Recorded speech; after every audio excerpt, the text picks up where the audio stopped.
டெல்லியில் போராடிய மாணவர்கள் மீது தாக்குதல் நடத்தப்பட்ட விவகாரம் தொடர்பாக விவாதிக்க வலியுறுத்தி காங்கிரஸ் நாடாளுமன்ற உறுப்பினர்கள் மாணிக்கம் தாக்கூர் மற்றும் விஜய் வசந்த் ஆகியோர் ஒத்திவைப்பு தீர்மானத்திற்கான நோட்டீஸ் வழங்கியுள்ளனர்.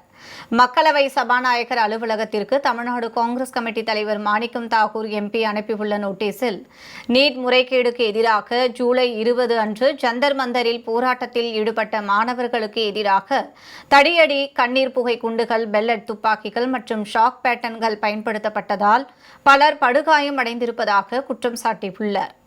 இந்த விவகாரம் தொடர்பாக ஒன்றிய உள்துறை அமைச்சகம் மற்றும் டெல்லி காவல்துறையின் பொறுப்புக்கூறல் குறித்து விவாதிக்க அவையின் வழக்கமான நடவடிக்கைகளை ஒத்திவைக்க வலியுறுத்தியுள்ளார்.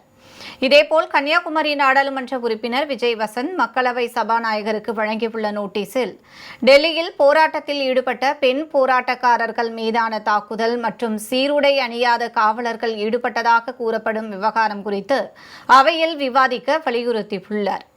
சுதந்திரமான விசாரணை, காயமடைந்தவர்களுக்கு மருத்துவ உதவி மற்றும் இழப்பீடு ஆகியவற்றுடன் அமைதியான முறையில் போராடுவதற்கான அரசியலமைப்பு உரிமையை பாதுகாப்பதற்கான நடவடிக்கைகளையும் எடுக்குமாறு விஜய் வசந்த் எம்பி வலியுறுத்தியுள்ளார்.